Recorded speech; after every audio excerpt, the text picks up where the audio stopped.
So hey guys, welcome back again in Edugrown. I hope आप सब लोग अच्छे और सेफ होंगे। तो यार chapter number 4 structure of the atom, ये हम लोग पढ़ने वाले थे क्लास 9th का। ये चैप्टर 4 है साइंस का, है ना। तो यार अगर हम केमिस्ट्री में टर्म 2 में देखा जाए तो जनरली दो चैप्टर आ रहा है, एक एटम्स एंड मॉलिक्यूल्स और दूसरा है structure of the atom. Atoms and molecules मैं ऑलरेडी पढ़ा चुका हूं, आप जाके प्लेलिस्ट चेक करो। Class 9th science for term 2 exam का एक प्लेलिस्ट मिल जाएगा जिसमें पूरी की पूरी साइंस हम टर्म 2 के अकॉर्डिंग पढ़ा रहे हैं। बायो ऑलरेडी कंप्लीट हो चुका है, उसके क्वेश्चन आंसर भी आ चुके हैं मोस्ट इंपॉर्टेंट, और केमिस्ट्री चल रहा है। और आज इस वीडियो के साथ साथ केमिस्ट्री भी खत्म हो जाएगा, फिर हम आपको फिजिक्स के 2 चैप्टर प्रोवाइड करेंगे और आपकी टर्म 2 की तैयारी पूरी तरीके से कंप्लीट हो जाएगी। उसके बाद हम most important questions, sample papers, ये सब भी लेकर आने वाले हैं। तो यार चैनल को जल्दी सब्सक्राइब, वीडियो को लाइक और शेयर जरूर कर देना अपने दोस्तों के साथ, ताकि आपको ऐसे ही वीडियोस मिलते रहें। और यार वीडियो पसंद आएगा तो लाइक करते हुए जरूर जाना, ठीक है। Now come to the topic. Structure of atom हम पढ़ने वाले हैं और काफी इंटरेस्टिंग चैप्टर है। पहले ही बता देता हूं, क्या सर इस चैप्टर से कुछ कटा है क्या टर्म 2 में? नहीं बेटा लोग, कुछ भी नहीं कटा है, ठीक है। इस चैप्टर में आपको हर एक चीज पढ़नी है, और ट्रस्ट मी, मैं आपको वीडियो के दौरान ये चैप्टर पढ़ाने के दौरान मैं आपको यह भी बताने वाला हूं कौन से टॉपिक को आप कितना फोकस करना है, कौन सा टॉपिक मोस्ट इंपॉर्टेंट है उसको पढ़ ही लो, क्योंकि उसमें से क्वेश्चन आएगा ही आएगा। अगर ये चैप्टर आपके सिलेबस में आया है तो ये कुछ क्वेश्चंस हैं जो आएंगे ही आएंगे, ठीक है। तो उन टॉपिक पे मैं जोर डालूंगा, तो आप ध्यान में रखना इस चीजों को। और चलिए पेन पेपर उठा लीजिए और बैठ जाइए, हमारे साथ अपने नोट्स प्रिपेयर करते रहिएगा और साथ ही साथ पढ़ते भी रहिएगा, ठीक है। बाकी आप हमारे टेलीग्राम चैनल को ज्वाइन कर सकते हैं। एडुग्रोन क्लास 9th का जो टेलीग्राम चैनल है, डिस्क्रिप्शन में लिंक मिल जाएगी आपको। वहां पे अगर आपको चैप्टर के नोट्स वगैरह चाहिए तो सारे नोट्स वहां पे अवेलेबल हैं। आप वहां पे मैसेज भी कर सकते हैं कि कौन से चैप्टर का नोट्स चाहिए, तो हम आपको उसके लिंक वगैरह भी प्रोवाइड कर देंगे, ठीक है। तो चलिए शुरू करते हैं। सो बच्चा लोग, स्ट्रक्चर ऑफ एटम में हम स्टार्ट करने वाले हैं। इस चैप्टर के कुछ प्रीवियस पॉइंट को लेकर चलेंगे। मतलब देखा जाए चैप्टर 3 में आपने क्या पढ़ा, अब बताओ चैप्टर 3 में आप लोगों ने क्या पढ़ा? चैप्टर 3 में आपने पढ़ा एटम एंड मॉलिक्यूल। हमने उसमें एटम को समझा, मॉलिक्यूल्स को समझा, कंपाउंड को समझा, ठीक है। नाउ एटम एंड मॉलिक्यूल जब हम चैप्टर पढ़ रहे थे तो डाल्टन के अकॉर्डिंग एटम ही सबसे छोटा पार्टिकल माना जा रहा था। बट ट्रस्ट मी, ये चैप्टर पढ़ने के बाद आपको ये समझ में आ जाएगा कि यार एटम से भी कुछ छोटी छोटी चीजें हैं, लाइक इलेक्ट्रॉन, प्रोटॉन और न्यूट्रॉन। एटम से भी छोटी चीजें हैं जिसे हम सब पार्टिकल्स कहते हैं, दैट इज इलेक्ट्रॉन, प्रोटॉन और न्यूट्रॉन, है ना। और वही इलेक्ट्रॉन, प्रोटॉन और न्यूट्रॉन को खेल को किस तरीके से उसको डिस्कवर किया गया, उनका मास क्या है, उनका चार्ज क्या है, किस तरीके से एटॉमिक नंबर वगैरह निकालते थे, है ना। अलग अलग कुछ लॉज आएंगे, डाल्टन के लिमिटेशंस क्या थे, ये सारी चीजें इस चैप्टर में हम लोग पढ़ने वाले हैं। और बहुत इंपॉर्टेंट चैप्टर माना जाता है यार, अगर आप फ्यूचर में केमिस्ट्री लेते हो तो, ठीक है। तो देखो, in chapter number 3 we have learned that atom and molecule are the fundamental building block of matter. कोई भी मैटर, सॉलिड हो, लिक्विड हो, चाहे गैस हो, वो सब किससे मिलके बने? छोटे छोटे एटम से मिलके बने, इसीलिए उसे हम फंडामेंटल बिल्डिंग ब्लॉक्स कह रहे हैं। Of different kind of matter is due to different atom constituting them. Now the question arises. अब जब यार हम लोग इस चैप्टर को पढ़ते हैं तो हमारे माइंड में कुछ बहुत ही इंपॉर्टेंट क्वेश्चन अराइज करता है। यार ठीक है, हमने पढ़ा था कि एटम्स के छोटे छोटे ब्लॉक्स मिलकर एक मॉलिक्यूल बनता है, बट हमारे दिमाग में कुछ क्वेश्चंस आ सकते हैं बच्चा लोग। सबसे पहला क्वेश्चन ये आ सकता है कि what make the atom of one element different from the atom of another element, है ना।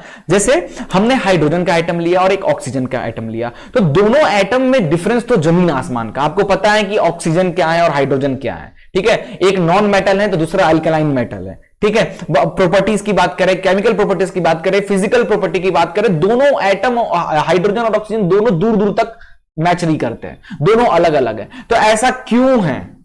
क्यों हाइड्रोजन के सारी प्रॉपर्टीज अलग है, क्यों ऑक्सीजन की सारी प्रॉपर्टीज अलग हैं? ये क्वेश्चन का जवाब आपको इस वीडियो के लास्ट तक मिल जाएगा, ठीक है ना। एक और क्वेश्चन यहीं पे अराइज करता होगा आपके मन में कि आर एटम रियली इंडिविजुअल? जैसे डाल्टन ने बताया था एटम एंड मॉलिक्यूल चैप्टर में कि एटम इंडिविजुअल पार्टिकल्स है, उनको फर्दर डिवाइड नहीं किया जा सकता है। आर प्रपोज्ड बाय डाल्टन, और there are small constituent inside the, और या फिर इस एटम से भी कुछ छोटी, ये जो एटम है वो भी किसी छोटे छोटे चीजों से मिलकर बना है ना। तो इसका भी आंसर इस चैप्टर के लास्ट तक आपको मिल जाएगा। ये दोनों क्वेश्चन दिमाग में रखिएगा क्योंकि बहुत मजा आने वाला है इस चैप्टर में, ठीक है। चलिए आगे बढ़ते हैं। चैप्टर के इंट्रोडक्शन से हम स्टार्ट करेंगे। सबसे पहले John Dalton considered atom to be an individual entity. देखो प्रीवियस चैप्टर में हमने पढ़ा था, एटम्स एंड मॉलिक्यूल्स में हमने पढ़ा था, जो जॉन डाल्टन एक साइंटिस्ट थे जिन्होंने कहा था कि सबसे छोटा जो पार्टिकल है किसी मैटर का वो है एटम। एटम से ही मिलके मैटर रेडी होते हैं, सॉलिड लिक्विड और गैसेस रेडी होते हैं। एटम एक इंडिविजुअल पार्टिकल है और उससे छोटा कुछ होता नहीं है ना। डाल्टन का थ्योरी यही कह रहा था, ठीक है। But concept had to be discard at the end of 19th century थी। इस कॉन्सेप्ट, डाल्टन का जो ये कॉन्सेप्ट था कि एटम एक इंडिविजुअल पार्टिकल है, वो फर्दर डिवाइड नहीं हो सकता, इस कॉन्सेप्ट को 19th सेंचुरी में मना कर दिया गया, गलत प्रूफ कर दिया गया। नहीं भैया, इससे छोटे भी कुछ चीजें हैं, है ना।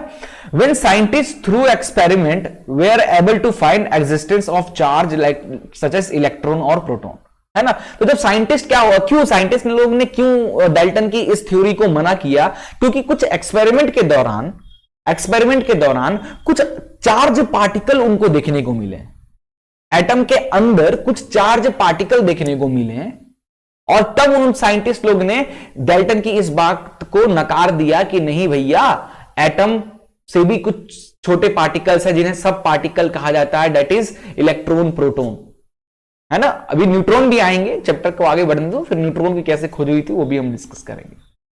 तो यार जब एटम को देखा, देखो ये एक एटम है, इस एटम का देखो ये सेंटर में क्या है, न्यूक्लियस है ना, ये न्यूक्लियस। तो न्यूक्लियस में क्या रहता है, न्यूक्लियस में हमारा क्या क्या रहता है, न्यूट्रॉन होता है जिसका कोई भी चार्ज नहीं होता है, neutron is a neutral charge. और इसके अंदर क्या होता है, न्यूक्लियस के अंदर हमारा होता है प्रोटॉन, ठीक है, जो कि क्या किस चार्ज, अरे भाई कहां गया, प्रोटॉन, है ना, जो कि पॉजिटिव चार्ज का होता है। और यहां पे जो रोटेट हो रहा है, ये जो आपको इस ऑर्बिट दिख रही है, न्यूक्लियस के आसपास जो आपको ऑर्बिट्स दिख रहे हैं, ये ऑर्बिट में ये जो छोटे छोटे जो घूमता हुआ आपको दिख रहा है, ये क्या है, ये सब क्या है, इलेक्ट्रॉन है, जो कि किस चार्ज, ये नेगेटिव चार्ज का है। आप इस फिगर को बहुत अच्छे से देख सकते हो। लिथियम एटम, लिथियम के बारे में आप जानते हो, है ना। लिथियम कितने नंबर पे पीरियोडिक टेबल में, 3 नंबर पे। लिथियम 3 नंबर पे है हमारे पीरियोडिक टेबल में। इसके अंदर प्रोटॉन भी 3 होते हैं। ये देखो यहां पे 3 येलो कलर का दिख रहा है, 3 प्रोटॉन दिख रहे होंगे, और प्रोटॉन कहां होता है, न्यूक्लियस में पाया जाता है। तो 3 प्रोटॉन और 3 इलेक्ट्रॉन, ये 3 इलेक्ट्रॉन घूमता हुआ ऑर्बिट में आपको दिख रहा होगा, और 4 न्यूट्रॉन होते हैं, ठीक है। इस चैप्टर से एक क्वेश्चन आता है, आप अभी ये चैप्टर कंप्लीट करोगे ना, तो लास्ट में आपसे क्वेश्चन पूछा जाएगा कि यार एक एटम है जिसका एटॉमिक नंबर 14 है, तो बताओ उसके अंदर कितने इलेक्ट्रॉन, कितने प्रोटॉन, कितने न्यूट्रॉन है। ये सब चीजें हम लोग सीखने वाले हैं इस चैप्टर में यार, बहुत इंटरेस्टिंग चैप्टर होने वाला है, ठीक है। चलिए तो हम आगे बढ़ते हैं। ओके चलो, और भी इंटरेस्टिंग ये जो स्लाइड है, ये स्लाइड तो आपका और भी इंटरेस्ट बनाता है, आपका इंटरेस्ट यहां पे और बढ़ा देगा इस चैप्टर को पढ़ने को लेके, है ना। तो देखो स्टार्ट करने से पहले नीचे में, वीडियो के नीचे एक रेड कलर का बटन दिख रहा होगा, जल्दी से उसको प्रेस करके उसको कौन सा ग्रे कलर कर दो भाई, जल्दी सब्सक्राइब कर दो यार चैनल को, तभी तो यार आप हमें सपोर्ट करोगे तो हम आपके लिए अच्छे अच्छे कंटेंट लेकर आते रहेंगे, है ना। तो वीडियो पसंद आ रहा है तो लाइक भी कर दो और सब्सक्राइब भी कर दो अगर अभी तक नहीं किया है तो, है ना। Now come to the topic. तो चार देखो, atom are the basic building block of matter, ये हम लोग प्रीवियस चैप्टर में पढ़े थे एटम्स एंड मॉलिक्यूल में, कि जो भी मैटर है, सॉलिड है, लिक्विड, गैस, ये छोटे छोटे ब्लॉक से मिलकर बना है, दैट इज एटम से मिलकर बना हुआ है। और different kind of matter exist, हमारे आसपास बहुत तरीके के मैटर है, सॉलिड है, लिक्विड है, गैस है, ये मेरा पेन है, ये भी एक मैटर से मिलकर बना है, ये मेरा पावर बैंक है, ये भी किसी मैटर से मिलकर बना है। तो हमारे आसपास बहुत सारे अलग अलग टाइप के मैटर प्रेजेंट हैं, है ना। और ये क्यों अलग अलग टाइप के हैं, क्योंकि एटम भी अलग अलग टाइप के होते हैं, तो उससे बनने वाला चीज जो होगा वो भी अलग टाइप का होगा, दैट्स वाई, ठीक है। नाउ चार्ज पार्टिकल मैटर जो है ना, एक एक्सपेरिमेंट किया गया कि एक मैटर, आप एक कॉम लो, कॉम को अपने कंघी, कॉम को लेके अपने बाल पे इस तरीके से रब करो और छोटे छोटे पेपर को कट करके उस पे ऐसे लाओगे तो पेपर सारे उस पे अट्रैक्ट होंगे, है ना।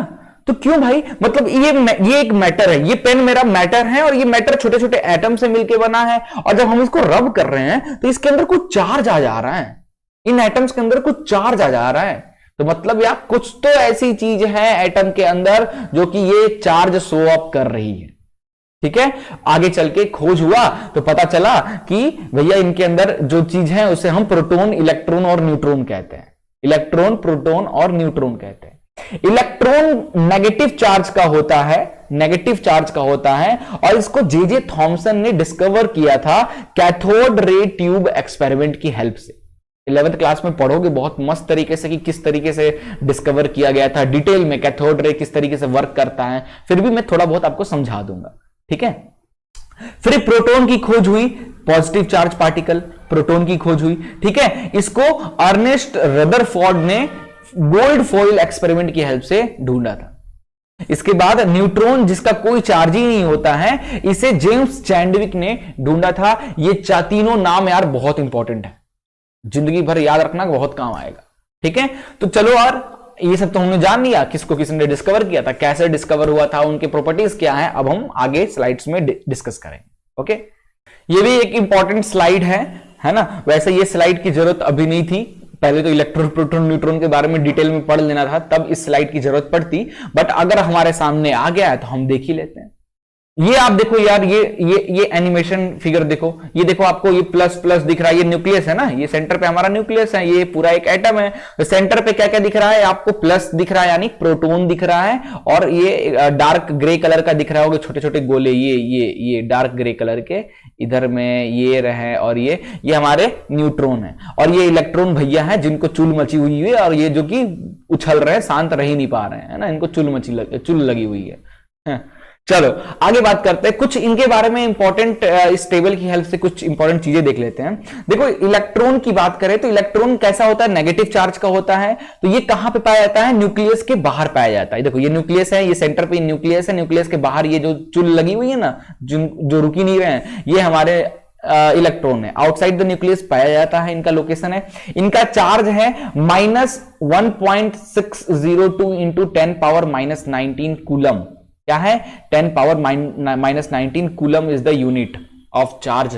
ठीक है, तो याद रखना, अगर कोई आपसे पूछता है कि इलेक्ट्रॉन का चार्ज क्या है, तो आप बताना -1.6 इंटू 10⁻⁻19 कूलम। ठीक है, 602 बताने की जरूरत नहीं है, जस्ट आप इतना बता दोगे -1.6 into 10⁻⁻19 coulomb, that is enough. ये चार्ज हो गया। यूनिट चार्ज कितना है, माइनस चार्ज है तो -1 हो गया। ठीक है, इसका मास क्या है, इसका मास देखो यार, MU, atomic mass unit, MU में ये इसका मास होता है 0.00055 एमयू यूनिट में। ग्राम के फॉर्म में 0.00091 इंटू 10⁻⁻24 होता है, और ये केजी के फॉर्म में, ज्यादातर इसको आपको केजी के फॉर्म में याद रखना है, तो ये आपको याद रखना है 9.1 इंटू 10⁻⁻24 केजी।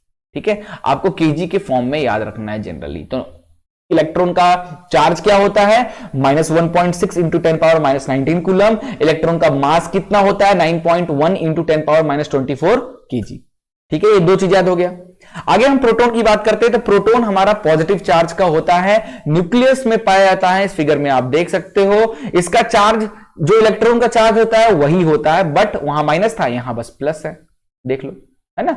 बाकी मास देखा जाए तो इसको 1.6 इंटू 67262 इंटू 10⁻⁻24 ग्राम के फॉर्म में। न्यूट्रॉन की बात करें तो न्यूट्रॉन भी न्यूक्लियस में पाया जाता है, इसका कोई चार्ज नहीं होता है, इसलिए इसके चार्ज की वैल्यू नहीं है। इसका मास होता है, दुनिया में जितनी भी चीजें हैं ना, उन सबका कुछ ना कुछ मास है, और इसका भी मास 1.67 इंटू 10⁻⁻24 ग्राम है। ठीक है, इतना इंपॉर्टेंट चीजें हैं, आई होप आपको याद हो गया होगा। आगे चलते हैं, चलिए अभी हम आते हैं इलेक्ट्रॉन के डिस्कवरी पे। भैया इलेक्ट्रॉन का डिस्कवर किसने किया, तो जे थॉमसन ने किया। किसकी हेल्प से किया, तो कैथोड रे एक्सपेरिमेंट की हेल्प से किया। क्या है ये, वो भी देख लो भाई। तो Thomson explained presence of electron by cathode ray experiment. Fact about electron को लेकर कुछ फैक्ट थे, जैसे उसका मास, उसका चार्ज। ठीक है, तो इलेक्ट्रॉन का चार्ज कितना होता है, अभी मैंने बताया, इलेक्ट्रॉन का चार्ज होता है -1.6 इंटू 10⁻⁻19 कूलम। ठीक है। इलेक्ट्रॉन का मास क्या होता है, इलेक्ट्रॉन की मास की वैल्यू क्या होती है 9.1 इंटू 10⁻31 केजी।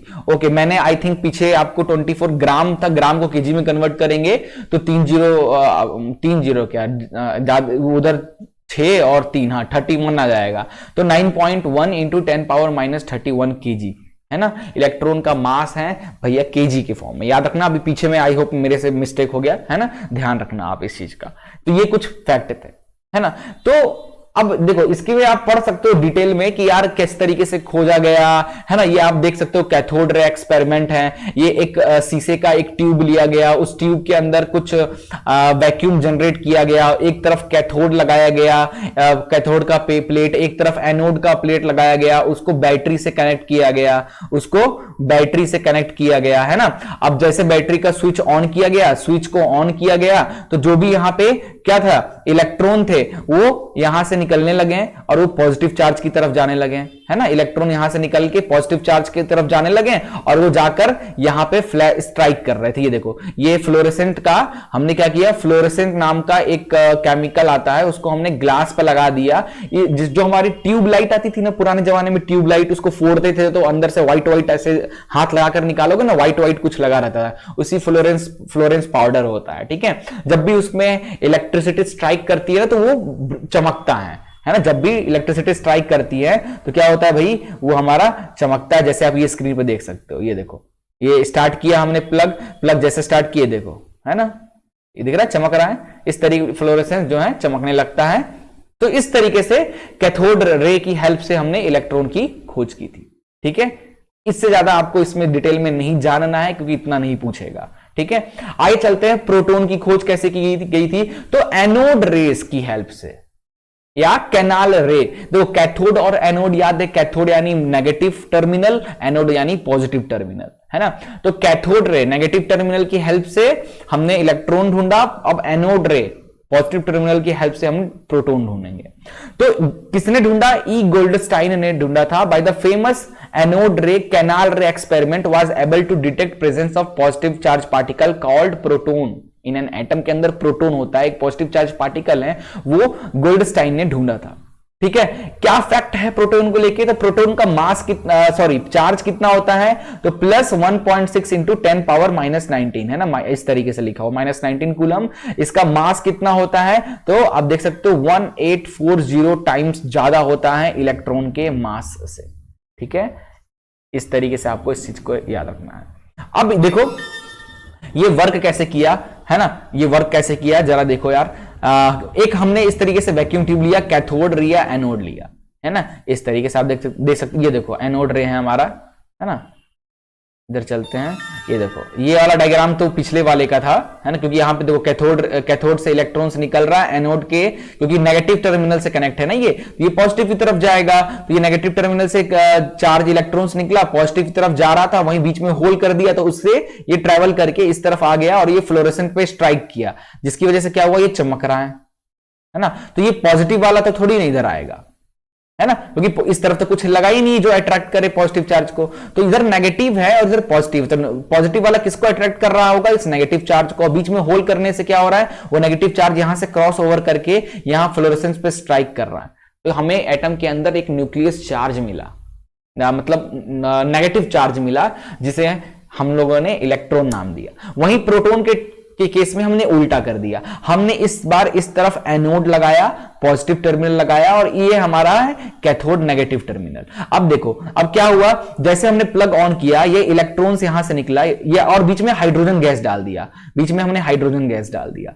अब जैसे हमने प्लग ऑन किया, यहां से इलेक्ट्रॉन निकला, ये इलेक्ट्रॉन देखो अभी मैं दिखाता हूं आपको, ये एनिमेटेड इलेक्ट्रॉन निकला, ये हाइड्रोजन से स्ट्राइक किया। हाइड्रोजन से जब स्ट्राइक किया तो हाइड्रोजन के अंदर, हाइड्रोजन एक एटम है, उस एटम के अंदर जो पॉजिटिव थे, माइनस वाला स्ट्राइक किया तो पॉजिटिव वाला एक्साइट किया, तो वो पॉजिटिव वाला किस तरफ जाएगा, नेगेटिव टर्मिनल की तरफ जाएगा, बट उसमें होल होने की वजह से वो उसमें से क्रॉस हो जाता है ये, और जाकर यहां पे स्ट्राइक करता है फ्लोरेसेंट पे। तो हमें समझ में आता है भाई ये तो पॉजिटिव चार्ज है ना। तो इस तरीके से एनोड रे की हेल्प से हम ढूंढे अपने प्रोटॉन को। ठीक है, आई होप आपको क्लियर हो गया होगा। चलिए जल्दी से आ जाइए न्यूट्रॉन पे। तो न्यूट्रॉन की खोज किसने किया? न्यूट्रॉन की खोज जे चैंडविक ने किया।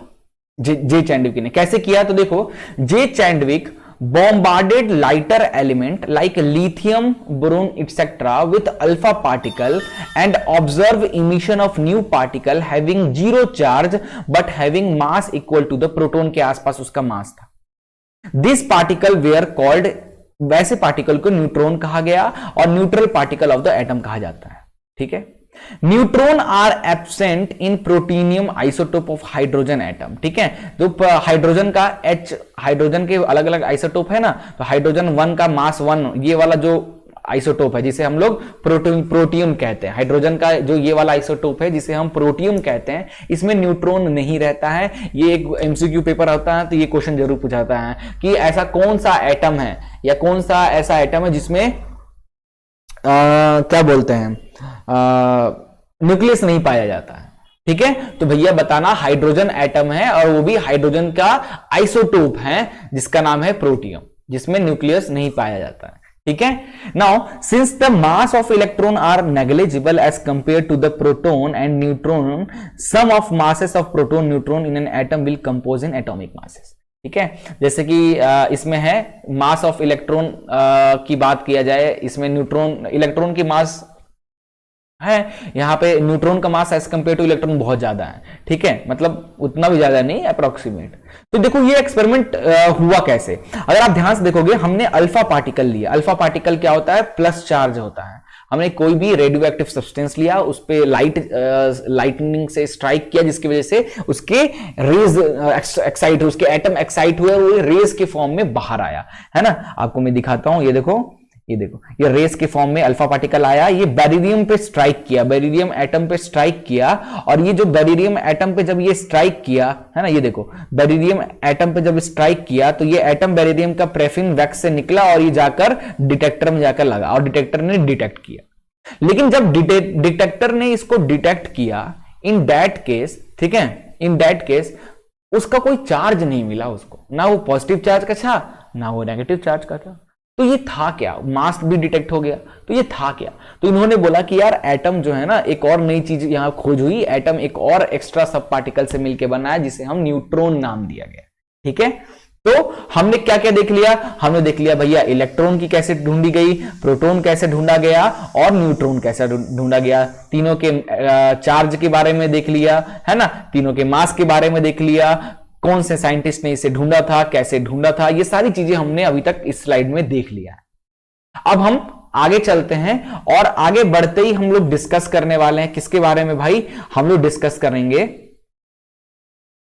दैट इज डाल्टन के failure of Dalton atomic theory.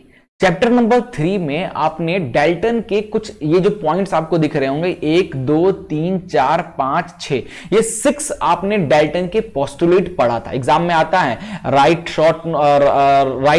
About Dalton postulate. Dalton postulate को बारे में लिखिए, ये डाल्टन पोस्टुलेट क्या थे, कितने थे, उनके बारे में लिखिए। तो आपको लिखते हो कि मैटर जो होता है टाइनी पार्टिकल से बना होता है जिसे हम एटम कहते हैं, जिसे फर्दर डिवाइड नहीं किया जा सकता है। ये सब चीजें, ये पोस्टुलेट्स किसने कहा था? डाल्टन ने कहा था चैप्टर नंबर 3 में, है ना।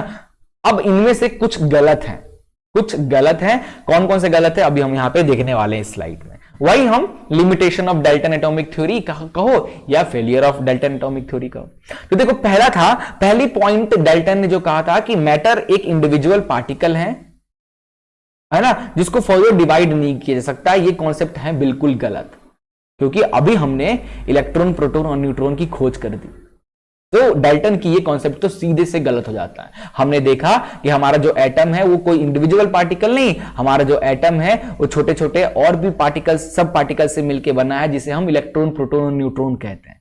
तो ये कॉन्सेप्ट तो हो गया पहला वाला कॉन्सेप्ट डाल्टन का फेलियर का। डाल्टन एटॉमिक थ्योरी फेल होने का सबसे बड़ा रीजन यही था। ठीक है, फिर आगे चलते हैं। इसके बाद आता है हमारा ये वाला पार्ट कि atom of element exhibit same nature, they have same size, mass और कैरेक्टर।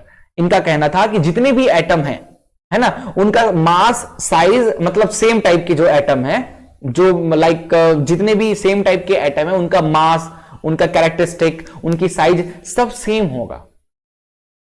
बट ये चीज भी गलत हो गया, ये कहां मिलेगा? ये आपको मिलेगा आइसोटोप में, है ना। कार्बन, है ना, मतलब क्या कहना था कि कार्बन के एक कार्बन का एक एलिमेंट छोटे छोटे काफी कार्बन से मिलके बना होगा, छोटे छोटे काफी सारे कार्बन से मिलके बना होगा, है ना। और उन सारे कार्बन के जो मासेस हैं, साइज हैं, वो सब सेम होंगे, ठीक है। बट ये चीज गलत हो गया आइसोटोप के केस में, क्योंकि कार्बन के कुछ ऐसे आइसोटोप यानी बच्चा लोग, आइसोटोप यानी आप होता है same atomic number. Atomic number तो सेम होता है बट इसका मास डिफरेंट होता है, मास डिफरेंट होता है। जैसे एक होता है कार्बन 612, एक होता है कार्बन 613, एक होता है कार्बन 614। ये तीन कार्बन के तीन आइसोटोप्स हमें मिले थे आगे चल के। तीनों का एटॉमिक नंबर सेम था, तीनों में इलेक्ट्रॉन प्रोटॉन बराबर थे, बट उन तीनों का मास अलग था, है ना। एक का मास था 12, एक का मास था 13 और एक का मास था 14, और तीनों सेम एलिमेंट है कार्बन। और यहां पे डाल्टन ने क्या कहा कि atom of an element exhibit same nature, they have same size, mass और कैरेक्टर। और हमने अभी प्रूफ कर दिया कि ये चीज आइसोटोप के केस में डाल्टन की ये बात बिल्कुल गलत हो जाती है, ठीक है। ओके, अब देखो यार, तीनों का एटॉमिक नंबर सेम है 666। इट मींस उनके प्रोटॉन जितने एटॉमिक नंबर होते हैं ना, उतने ही उसके अंदर प्रोटॉन और इलेक्ट्रॉन पाए जाते हैं, ठीक है। एटम के अंदर देखो, एटम जो होता है ना वो न्यूट्रल स्टेट का होता है, उसके अंदर जितने इलेक्ट्रॉन्स होते हैं ना, जितने नेगेटिव चार्ज होते हैं उतने ही पॉजिटिव चार्ज होते हैं, तभी वो बैलेंस्ड रहता है, अदरवाइज वो एग्जिस्ट करता ही नहीं नेचर में, है ना। तो कितने इलेक्ट्रॉन किस एटम में कितने इलेक्ट्रॉन होते हैं कैसे पता चलता है? उसकी एटॉमिक नंबर से। अगर कोई एटम है जिसका एटॉमिक नंबर 10 है तो उसके अंदर 10 इलेक्ट्रॉन पाए जाते हैं, और हमें पता है कि जितने इलेक्ट्रॉन होते हैं उतने ही प्रोटॉन होते हैं। तो अगर 10 इलेक्ट्रॉन है उस एटम के अंदर तो 10 प्रोटॉन भी होंगे, ठीक है। तो वही मैं समझाना चाह रहा हूं यहां पे, कार्बन, ये तीनों जो आइसोटोप है, इन तीनों का एटॉमिक नंबर सेम है, 6 6 एंड 6। इट मींस इनके अंदर जो इलेक्ट्रॉन है वो भी 6 इलेक्ट्रॉन है, और क्योंकि electron is equal to proton, तो प्रोटॉन भी इनमें है। तो इनका मास बदला कैसे? इनका मास बदला तीसरी सब पार्टिकल की वजह से, दैट इज न्यूक्लियस की वजह से। हो सकता है इसमें न्यूक्लियस ज्यादा हो, इसमें और ज्यादा हो, इसमें उससे भी ज्यादा हो, तो न्यूक्लियस की वजह से इनका मास चेंज हुआ, ठीक है। तो ये भाई डाल्टन यहां पे गलत हो गए। इसके बाद डाल्टन एक जगह और गलत होते हैं, डाल्टन एक जगह और गलत होते हैं, मैं बताता हूं कहां पे। ओके, तीसरी चीज देखते हैं। तीसरा ये वाला था, atom of different element exist variant nature, they do not have same characteristic, ठीक है। ये चीज आइसोबार में गलत प्रूव हो जाता है। क्यों भाई, क्यों? क्योंकि इनका देखो क्या कहना था कि atom of different element exhibit variant nature, जितने भी एटम होते हैं वो अलग अलग नेचर शो करते हैं, उनकी कैरेक्टरिस्टिक अलग अलग होती है, जाहिर सी बात है होती है, ठीक है। उनके मास अलग अलग होते हैं, बट कुछ यहां पे जब मास की बात जब वो करते हैं ना, मतलब देखा जाए तो नॉट ये चीज तो सही था उनका, है ना। Atom of different element exhibits variant nature, अलग अलग एटम होंगे तो अलग अलग नेचर शो करेंगे। हम एक्चुअली ये थर्ड पॉइंट, तो हमको देखो लिमिट फेलियर, डाल्टन की दो ऐसी चीजें थी उनके पोस्टुलेट में जिसकी वजह से उनकी थ्योरी गलत हुई थी। पहला ये और दूसरा ये थर्ड वाला, है ना। तो हमने आपको क्या बोलते हैं, मास के अकॉर्डिंग बता दिया, है ना। अब हम आपको एटॉमिक नंबर के अकॉर्डिंग बता देते हैं। तो देखो आइसोबार ये कैसे होते हैं? ये जैसे आइसोटोप होते हैं ना, एक ही एलिमेंट तीन अलग अलग स्टेट में पाए जाते हैं, उसी तरीके से आइसोबार क्या होता है, यहां पे आपको मास सेम मिल जाएगा। मास, आपको कुछ ऐसे एटम है जिनके मास तो सेम मिल जाएंगे, है ना, मास सेम मिल जाएंगे, बट उनका एटॉमिक नंबर, उनके अंदर इलेक्ट्रॉन प्रोटॉन की जो वैल्यू है वो बदल जाती है। जैसे आर्गन, पोटेशियम, कैल्शियम, है ना, इन सबका देखो मास सेम है 40, but their atomic number will be different 18, 19, 20, ठीक है। तो ऐसे को हम लोग आइसोबार कहते हैं। आगे हम चैप्टर में डिस्कस करेंगे what is isobar and isotope detail में। अभी तो फिलहाल फेलियर क्यों हुए थे डाल्टन, उनके बारे में हमने यहां पे आपको डिटेल में डिस्कस करके बता दिया, ठीक है। ये कुछ वजह थे जिसकी वजह से डाल्टन की ये थ्योरी फेल हो गई थी, ठीक है। चलिए आगे चलते हैं। एटॉमिक मॉडल्स, एटम के मॉडल, कुछ साइंटिस्ट लोग मिलकर उन्होंने सोचा कि यार चलो यार, इलेक्ट्रॉन की खोज तो हो गई, प्रोटॉन की खोज तो हो गई, न्यूट्रॉन की भी खोज हो गई, चलो अब हम बनाते हैं कि एटम दिखता कैसा है। ट्रायंगुलर शेप में एटम दिखता है कि सर्कुलर में दिखता है कि 3D में दिखता है, कैसा एटम का दिखता, कैसा एटम के मॉडल पे चलो काम किया जाए। तो कुछ साइंटिस्ट लोग ने मिलकर अपने एक्सपेरिमेंट किए और अपने एक्सपेरिमेंट की हेल्प से उन्होंने एटम का एक शेप डिसाइड किया। कैसे किया वो हम लोग यहां पे देखने वाले हैं। तो जिनमें सबसे अच्छे माने गए थे, जिन्होंने मॉडल को काफी, एटम के जो मॉडल थे काफी ज्यादा उनको मैच किए थे, वो ये 3 साइंटिस्ट थे। Thompson model of atom, Rutherford और बोर, नील बोर, रदरफोर्ड और जे थॉमसन। ये 3 साइंटिस्ट थे जिन्होंने एटम के जो मॉडल बनाए, एटम का जो लुक बताया, वो काफी सिमिलर रहा रियलिटी से। ठीक है, तो हम लोग यही यहां पे देखने वाले हैं। ठीक है, द मोस्ट ट्रस्टेड। लेकिन देखो ये तीनों भी कुछ हद तक का, मतलब आप 11th 12th में जाओगे तो पता चलेगा कि ये जो एटम के जो मॉडल थे ना, ये पूरी तरीके से सही नहीं थे, है ना। तो क्या सही था, एटम का एक्चुअल मॉडल है क्या? तो आप जब quantum mechanical model of atom, quantum mechanical model of atom, ये सबसे ज्यादा परफेक्ट एटॉमिक मॉडल माना जाता है।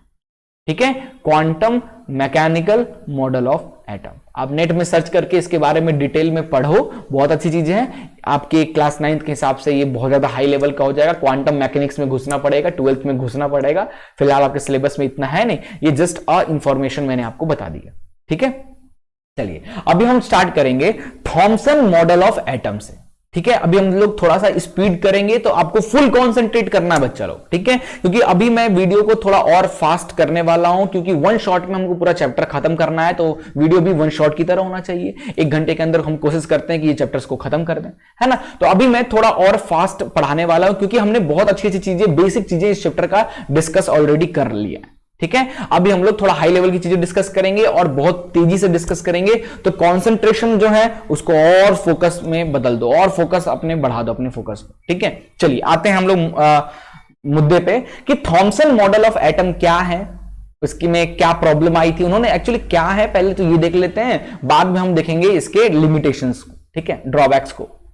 So according to J.J. Thomson, the structure of an atom can be compared to Christmas pudding where electrons are present inside a positive spheres. है ना, Christmas में जो पुडिंग्स यूज करते हैं ना, क्या बोलते, कद्दू, अपन लोग इंडिया में उसको कद्दू बोलते हैं। ऐसे पीले पीले बड़े बड़े कद्दू होते हैं, क्रिसमस में उनको आंख वगैरह काट वाट के उनको मस्त बना लेते हैं, वैसा कद्दू कहा जाए। या फिर उसके बाद आगे चल के उसको बहुत अच्छी तरीके से प्लम पुडिंग की हेल्प से, यानी वाटरमेलन की हेल्प से बहुत अच्छे से एक्सप्लेन किया गया, है ना। तो यार आप क्या करो, एक वाटरमेलन लो और उसको सेंटर से कट कर दो, तो कुछ इस तरीके का दिखेगा। सेंटर से कट करोगे तो कुछ इस तरीके का दिखेगा, है ना। अब देखो, हमें पता है, जब हम, आपने देखा ही होगा यार, ये क्या मैं दिखा रहा हूं फोटो में, रियल लाइफ में तो देखा ही होगा, है ना। तो जब हम वाटरमेलन को कट करते हैं तो हम देखते हैं कि मैक्सिमम जो पार्ट है वो खाने वाला, मस्त रसीला खाने वाला चीज है ना, रेड वाला जो पार्ट है ना। तो मैक्सिमम तो रेड वाला पार्ट रहता है, लगभग 90% के आसपास हमारा रेड वाला पार्ट रहता है। बाकी के जो छोटे, बाकी आपको इसके सीड्स दिखते हैं, लगभग ज्यादा ही बोल दे, यहाँ पे 98% बोल देते हैं कि ये हमारा खाने वाला पार्ट रहता है, और 2% के आसपास हमारा सीड पाया जाता है ना। तो जब आप वाटरमेलन को कट करोगे सेंटर से और आप उसको गौर से देखोगे तो आपको कुछ इस तरीके का दिखेगा, है ना, कि मैक्सिमम पूरे के पूरे वाटरमेलन का जो किस पार्ट से बना हुआ है, खाने वाला पार्ट, यानी रेड कलर के इस पार्ट से बना हुआ है, जिसमें कहीं कहीं सेंटर पे बीच बीच में ऐसे इसके सीड्स लगे हुए हैं। इसको देखकर जो थॉमसन थे, उनके माइंड में एटम के मॉडल आया और उन्होंने बताया कि जो स्पेरिकल क्लाउड है, जो रेड कलर का पार्ट है, जो वाटरमेलन में जो रेड कलर का पार्ट है, जिसे हम लोग स्पेरिकल क्लाउड कहते हैं, वो एक्चुअल में पॉजिटिव चार्ज है ना।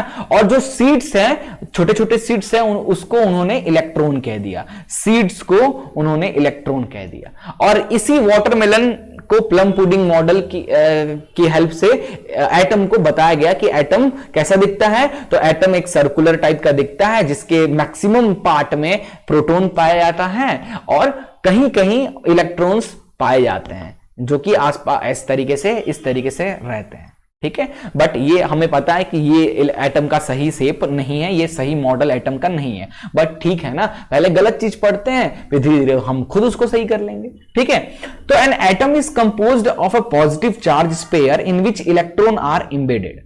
Atom is neutral as the positive and negative charge are equal in proportion. उसके बाद जे थॉमसन की एक और बड़ी अच्छी बात थी यार, ये बहुत अभी तक इसको कोई किसी ने गलत प्रूव नहीं कर पाया, ये था कि नंबर ऑफ इलेक्ट्रॉन जो पाए गए हैं किसी एटम में वो इक्वल होते हैं नंबर ऑफ प्रोटॉन के। मतलब जिस एटम में जितने इलेक्ट्रॉन्स होते हैं उतने ही प्रोटॉन होते हैं। ये थॉमसन का सबसे बेस्ट पॉइंट था जिसको गलत नहीं किया गया है। बाकी इनका मॉडल में थोड़ा सा गलती तो दिख ही रहा है ना।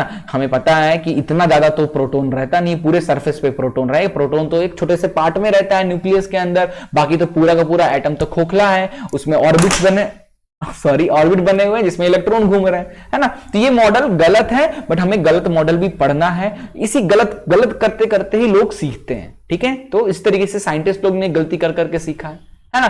तो थॉमसन मॉडल में आपको कुछ दो चीजें याद रखनी। पहली चीजें, थॉमसन ने प्लम पुडिंग के हेल्प से अपने मॉडल को एक्सप्लेन किया, एटम को बताया कि यही एक एटम का मॉडल है, जिसमें से वाटरमेलन का जो सेंटर वाला पार्ट था, जो क्लाउड वाला रेड कलर का पार्ट था, उसे उन्होंने प्रोटॉन कहा, और जो सीड्स जो साइड्स में दिख रहे थे उसे उन्होंने इलेक्ट्रॉन कहा। ठीक है, और एक बहुत इंपॉर्टेंट पॉइंट कहा कि इलेक्ट्रॉन और प्रोटॉन जो होते, जितने इलेक्ट्रॉन होते हैं एक एटम में उतने ही प्रोटॉन होते हैं, अदरवाइज वो एटम एग्जिबिट नहीं करेगा। अगर किसी एटम को एग्जिस्ट करना है, लाइफ में एग्जिस्ट करना है, तो भैया इलेक्ट्रॉन और प्रोटॉन को बराबर होना, न्यूट्रल होना जरूरी है ना। जितने नेगेटिव होंगे उतने ही पॉजिटिव, प्लस माइनस जीरो, तो एटम जीरो हो गया, नो चार्ज, है ना। So, although this model explained neutrality of atom, तो इस थॉमसन ने न्यूट्रलिटी, एटम का न्यूट्रलिटी को एक्सप्लेन किया कि जितने माइनस चार्ज होंगे उतने ही पॉजिटिव, तो प्लस माइनस कट गया, final resultant atom is the neutral, है ना। तो न्यूट्रलिटी ऑफ एटम को इन्होंने बहुत अच्छी तरीके से एक्सप्लेन किया, but could not able to explain other scientific experiment conduct on atom, hence it has discarded. ठीक है, आगे चल के कुछ और भी साइंटिफिक एक्सपेरिमेंट किए गए उन पे, और उन्होंने उस सब चीजों को नहीं बता पाया कि लाइक इलेक्ट्रॉन कितने हैं, कहां पे एग्जिबिट करते हैं, है ना। ये सब चीजों को वो नहीं बता पा रहे थे, तो जिसकी वजह से इनके मॉडल को कैंसिल कर दिया गया। ठीक है, चलिए आगे चलते हैं। नेक्स्ट है हमारा रदरफोर्ड मॉडल ऑफ एटम। आइए देखते हैं रदरफोर्ड ने एटम के मॉडल को कैसे एक्सप्लेन किया, और एक्चुअली उन्होंने एटम के मॉडल को किस तरीके से बनाया, कैसे एक्सप्लेन किया, ये सब चीजें देखने वाले हैं। देखो ये बहुत इंपॉर्टेंट है, अगर ये चैप्टर आपका आया है ना, तो रदरफोर्ड मॉडल ऑफ एटम जरूर से जरूर पूछा जाएगा आपके एग्जाम में, और टर्म 2 में तो 100% ये पूछा जाएगा ये क्वेश्चन, है ना। तो भैया 5 नंबर में इस क्वेश्चन को अच्छे से प्रिपेयर कर लो, कि पूछेगा आपको रदरफोर्ड मॉडल ऑफ एटम को एक्सप्लेन करो, उसके 3 जो आउटकम्स निकल के आए थे उसको बताओ, इसके ड्रॉबैक्स बताओ। ये तीनों चीज आपको एक ही क्वेश्चन में 5 नंबर में देखने को मिल सकता है, तो उसके अकॉर्डिंग प्रिपेयर करो। ठीक है, तो रदरफोर्ड एक्सपेरिमेंट को जरा देखते हैं क्या है। तो he experiment with thin gold foil by passing alpha ray through it.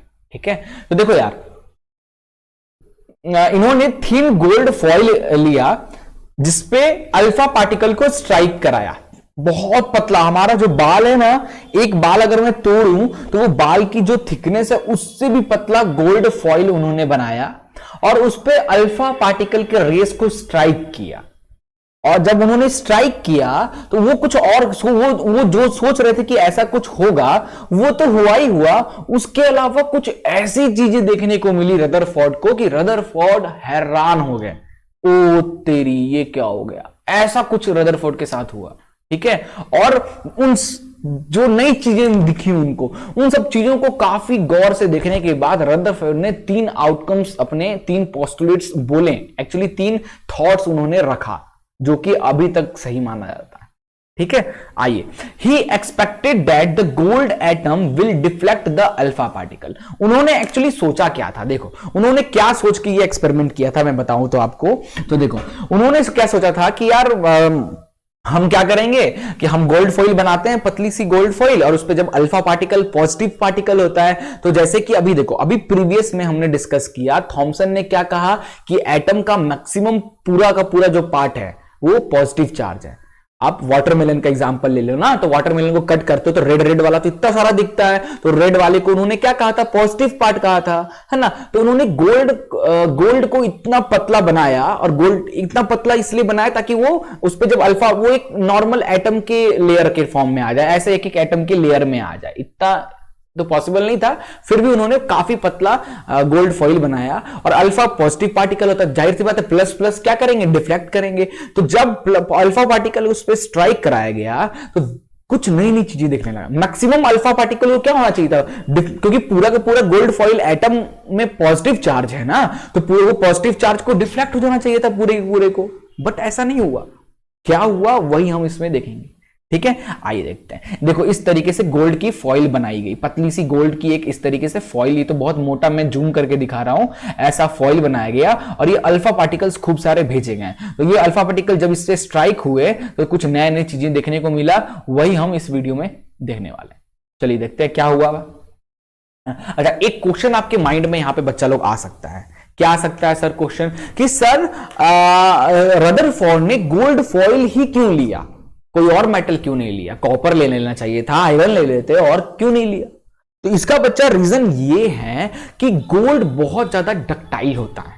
Ductility आपने पढ़ा है मेटल नॉन मेटल में, है ना। मेटल की प्रॉपर्टीज आपने, मेटल की फिजिकल प्रॉपर्टीज आपने जरूर पढ़ा होगा क्लास ना 8th में 7th में, है ना। क्या होता है कि गोल्ड जो है ना बहुत डक्टाइल होता है, यानी आप गोल्ड को घिसते जाओ, गर्म करके घिसते तो वो जो गोल्ड है ना वो एक पतली सी थिन वायर में बनता जाएगा, जल्दी टूटेगा नहीं। मतलब आप जितना उसको घिसते जाओगे टेंसाइल फोर्स लगाते जाओगे, वो पतला होता जाएगा, है ना, डक्टाइल नेचर का है। बट एज कंपेयर टू बाकी सब मेटल की बात करें तो नहीं, बाकी सब आयरन, कॉपर, ये ज्यादा डक्टाइल नहीं होता है। थोड़ा सा ऐसे घींचेगा, पता चला कि आपने इतना बड़ा कोई टुकड़ा लिया कॉपर का, उसको ऐसे घींच रहे हो, वो यहीं तक आया और फिर टूट जा रहा है, बार बार टूट जा रहा है, क्योंकि उसकी डक्टिलिटी उतनी है। वही गोल्ड फॉइल को हमने लिया, उसको घिसते गए वो पतला होता गया, इस तरीके से थिन गोल्ड फॉइल उन्होंने बना लिया, ठीक है। काफी ज्यादा डक्टाइल नेचर होने की वजह से गोल्ड फॉइल यूज किया गया, ना कि और कोई एटम मेटल यूज किया गया। ये काफी इंपॉर्टेंट क्वेश्चन है, पूछा भी जाता है कभी कभी, आप ध्यान में रखिएगा, ठीक है। ओके, तो देखो हुआ क्या, है ना। उन्होंने एक रेडियो एक्टिव सब्सटेंस लिया, हीलियम लिया, है ना। हीलियम को क्या किया उन्होंने, हीट किया। हीलियम को हीट करने से हीलियम के एटम एक्साइट हुए, एनर्जेटिक हुए, और वो बाहर निकलने लगे। ये देखो, एक उन्होंने ट्यूब लिया, इसके अंदर हीलियम रखा, रेडियो एक्टिव सब्सटेंस रखा, ऐसे लिखते हैं रेडियो एक्टिव सब्सटेंस। इसको हीट किया,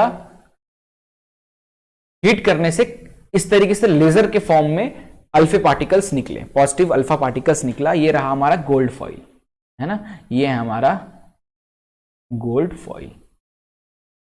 तो जब ये अल्फा पार्टिकल, ये हमारा सर्कुलर डिटेक्टर है, ये सर्कुलर इस तरीके का circular detector, that is circular detector, ठीक है। ये हो गया हमारा सर्कुलर डिटेक्टर। और इस सर्कुलर डिटेक्टर पे हम फ्लोरेसेंस का पाउडर लगा दिए हैं, क्योंकि हमें पता है कि फ्लोरेसेंट कैसा पाउडर, जब भी उस पर कोई एनर्जी वाली चीजें स्ट्राइक करती है तो वो चमकता है, तो हमें पता चलेगा उससे, ठीक है। ये हो रहा सर्कुलर डिटेक्टर। अब जैसे अल्फा पार्टिकल हमने स्टार्ट किया, जैसे हमने रेडियोएक्टिव सब्सटेंस को इसमें स्ट्राइक कराया, तो हमको क्या क्या देखने को मिला, हमको देखने को मिला कि कुछ क्या मैक्सिमम जो अल्फा पार्टिकल्स थे वो इस गोल्ड फॉइल को क्रॉस कर गए। मैक्सिमम अल्फा पार्टिकल इस गोल्ड फॉइल को सिंपली क्रॉस कर गए। तो इससे क्या समझ में आया बच्चा लोग, थॉमसन ने जो बात कही थी कि एटम जो है वो पूरा का पूरा पॉजिटिव, मैक्सिमम पार्ट जो है पॉजिटिव से बना हुआ है, तो फिर ये अल्फा पार्टिकल जो खुद पॉजिटिव है वो निकल कैसे गया उसमें से, उसको तो डिफ्लेक्ट हो जाना चाहिए था ना। उनका तो दिमाग ही झंझना गया, भन्ना गया पूरा दिमाग, ये क्या हो गया। थोड़ी देर एक्सपेरिमेंट को उन्होंने और चलाया, और एक्सपेरिमेंट चलाने के दौरान उनको फिर से एक नई चीज देखने को मिली, यार कुछ परसेंट ऑफ अल्फा पार्टिकल पीछे की तरफ स्ट्राइक करने लगे हैं, एक पर्टिकुलर एंगल पे पीछे की तरफ स्ट्राइक करने लगे हैं। फिर उनका दिमाग भन्ना गया, यानी ये ससुरा क्या हो रहा है यार, ये तो चला मैक्सिमम का मैक्सिमम पास हो गया, उसमें से अभी एक्सपेरिमेंट थोड़ा और चलाया तो मैं देख रहा हूं कि यार कुछ ऐसे अल्फा पार्टिकल हैं जो एक एंगल पे पीछे की तरफ ही बैक बैंड हो रहे हैं। उन्होंने सोचा कि एक काम करते हैं, थोड़ी देर और एक्सपेरिमेंट चलाते हैं। थोड़ी देर और एक्सपेरिमेंट उन्होंने चलने दिया एक्सपेरिमेंट को, और फिर जो देखा उनका पूरा दिमागी भन्ना गया। उन्होंने देखा कि बहुत कम परसेंट ऑफ अल्फा पार्टिकल वो पूरी की पूरी पीछे 90 डिग्री पे बैंड हो गई, पूरी की पूरी 90 डिग्री पे बैंड हो गई। जाहिर सी बात है यार, रदरफोर्ड क्या हो, या मैं होता या आप होते, आप भी भन्ना जाते। ये हो कह रहा है ना। तो ये तीन चीजें देखा, ये तीन चीजें कि maximum alpha particle gold foil से क्रॉस हो गए, पीछे की तरफ चले गए, मतलब उसको इजीली पास करके यहां पे स्ट्राइक कर रहे हैं। कुछ परसेंट ऑफ अल्फा पार्टिकल एक पर्टिकुलर एंगल पे बैंड हो रहे हैं, और कुछ थोड़े बहुत और जो अल्फा पार्टिकल हैं वो पीछे की तरफ पूरी 90 डिग्री पे बैंड हो जा रहे हैं। ये तीन फिनोमेनन देखने को मिला, और इस तीन फिनोमेनन से हमें क्या समझ में आता है, देखो क्या ऑब्जर्व हुआ और उससे क्या रदरफोर्ड ने समझा, वो यहां पे टेबल में बनाया गया है।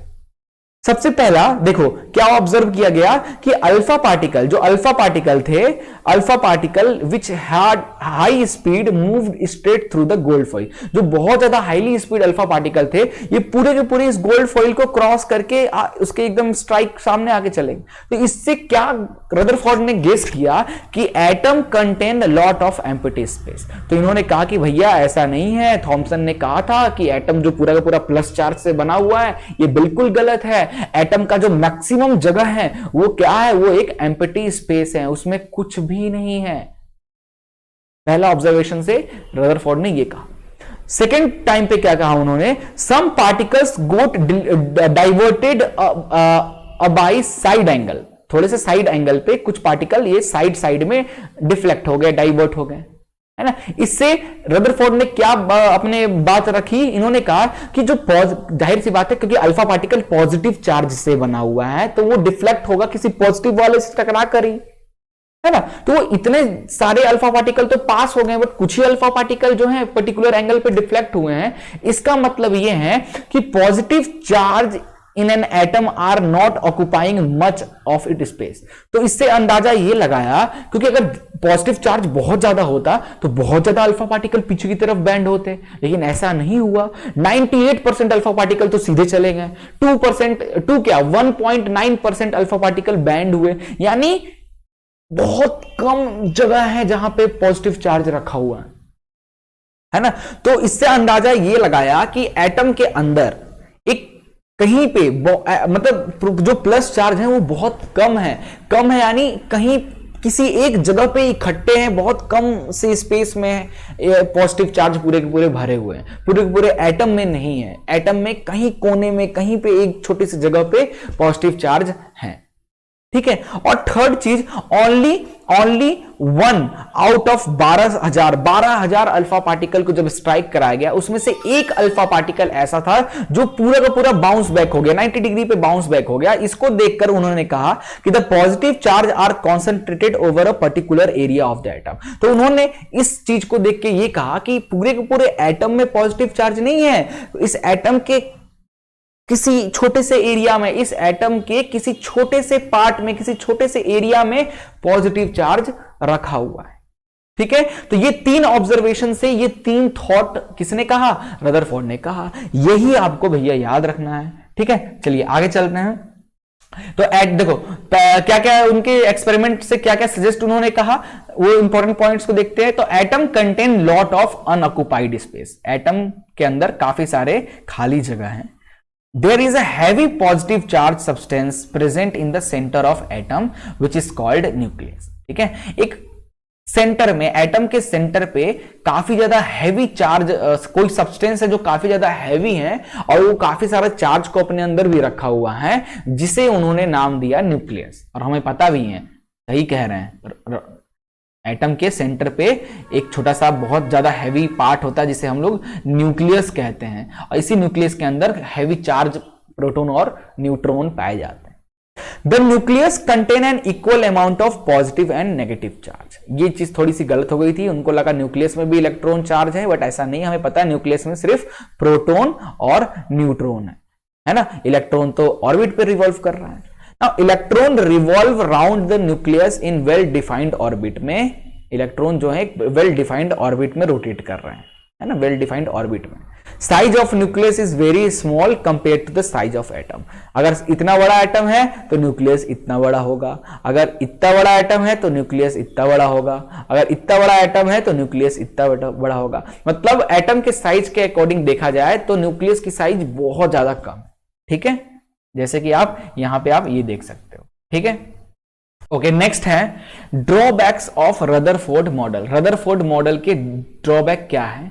जनरली वो एटम की स्टेबिलिटी, अनस्टेबिलिटी ऑफ एटम को एक्सप्लेन नहीं कर पाए थे, ठीक है। So according to Rutherford, electron revolve around the nucleus in well defined orbit, but electron being a charged particle will lose their energy and finally will fall into the nucleus। देखो देखो देखो देखो देखो भाई, समझो, अंग्रेजी पे मत जाओ, इधर मेरे भावनाओं को समझो। तो रदरफोर्ड ने क्या लास्ट पॉइंट में क्या कहा था कि जो इलेक्ट्रॉन है वो न्यूक्लियस के आसपास रिवॉल्व कर रहा है। एक किसमें रिवॉल्व कर रहा है? एक वेल डिफाइंड ऑर्बिट में रिवॉल्व कर रहा है। क्या रिवॉल्व कर रहा है? इलेक्ट्रॉन। कहां कर रहा है? न्यूक्लियस के बाहर। कहां?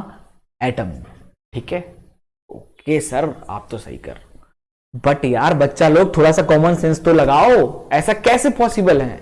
इलेक्ट्रॉन तो एक चार्ज पार्टिकल है ना, और हमें पता है दुनिया में कोई भी चार्ज वाली चीजें कभी ना कभी तो डाउन होगी। बैटरी भी चार्ज है, वो भी तो डाउन होगा, होता है ना, कोई भी चार्ज पार्टिकल डाउन तो होता है ना।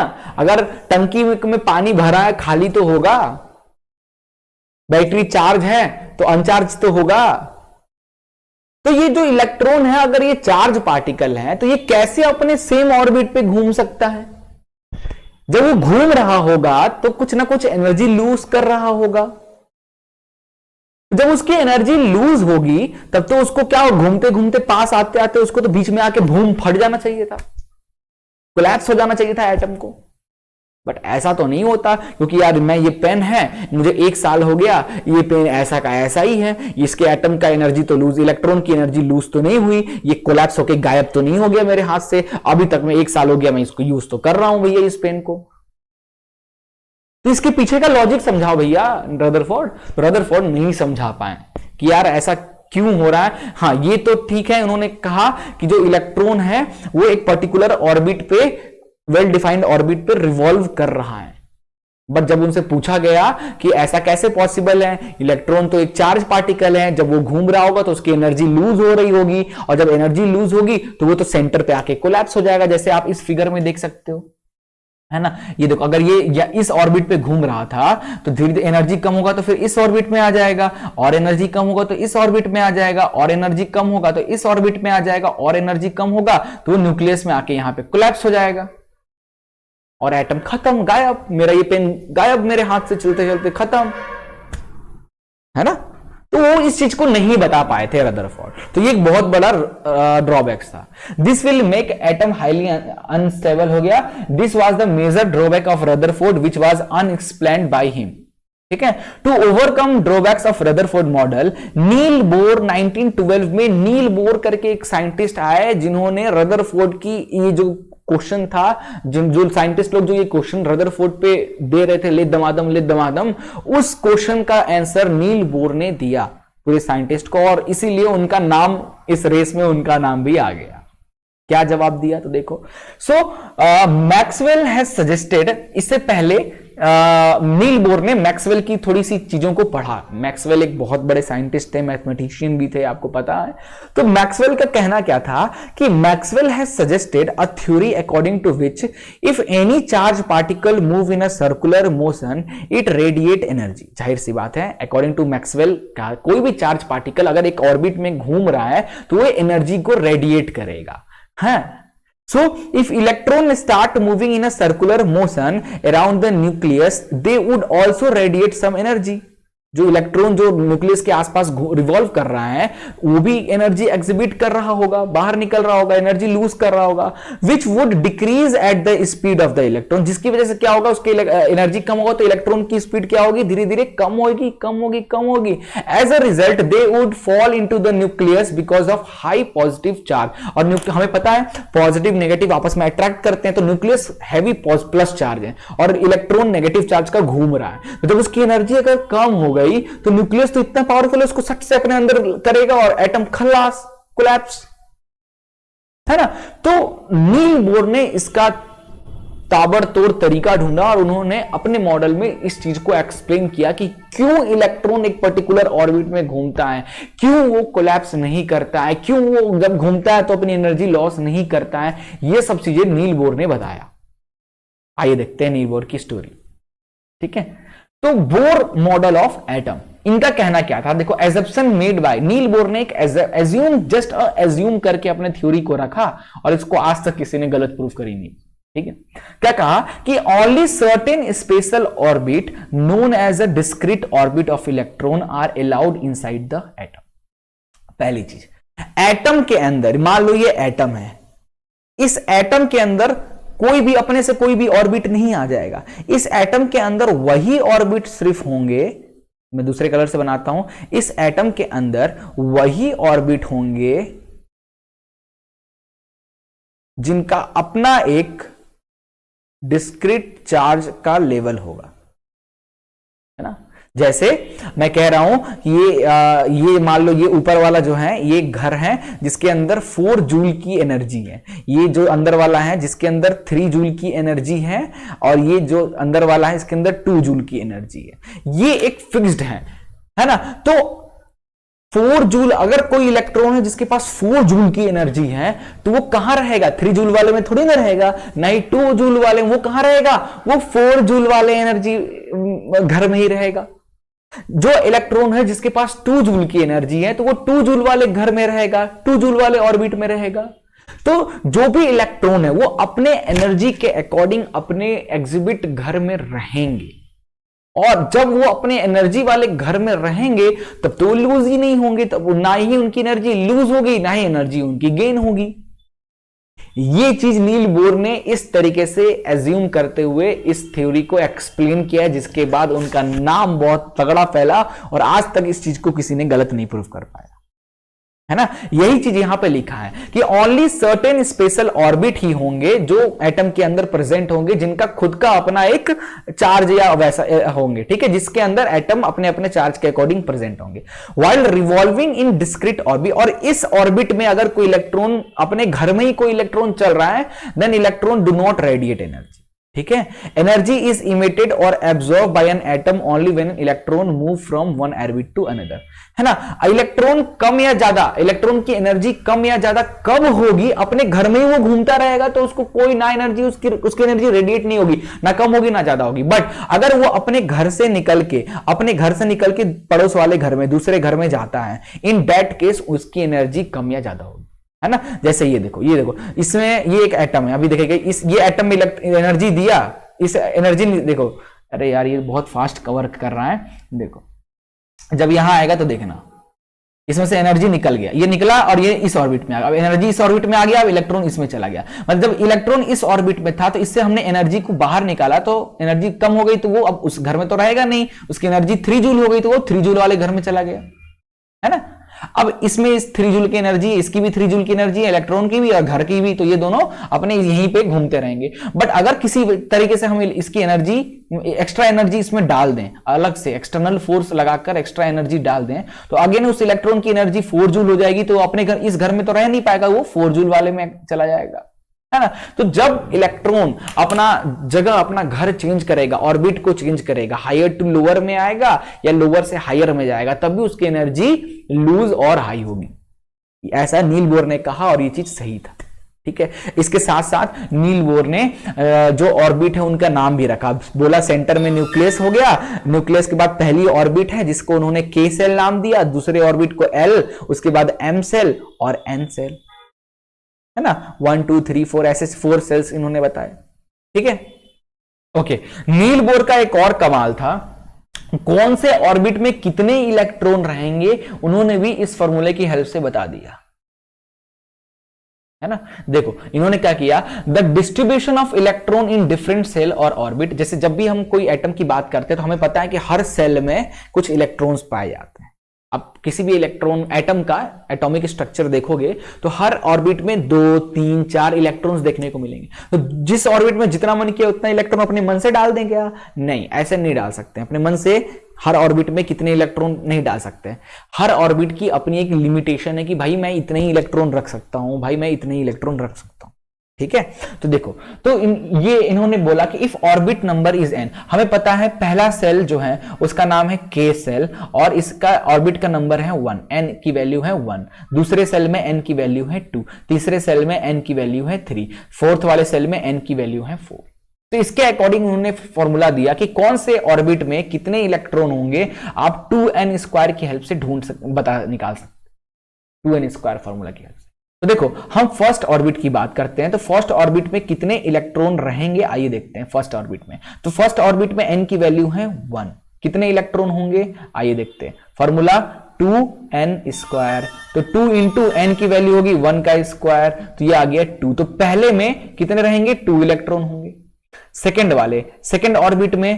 ऑर्बिट में कितने इलेक्ट्रॉन होंगे आइए देखते हैं। तो सेकेंड ऑर्बिट में कितने? 2n² फॉर्मूला लगा दें तो 2n की जगह पे रख देते हैं 2 का स्क्वायर, तो 2 2 4 8 इलेक्ट्रॉन आ गए। तो इसमें 8 इलेक्ट्रॉन। इसी तरीके से थर्ड सेल में 18 और 32, तो 2 8 18 32। इस तरीके से अलग पहले सेल में 2 इलेक्ट्रॉन होते हैं, दूसरे सेल में 8 इलेक्ट्रॉन होते हैं, तीसरे सेल में 32 इलेक्ट्रॉन होते हैं, 18 इलेक्ट्रॉन होते हैं और फोर्थ सेल में 32 इलेक्ट्रॉन होते हैं।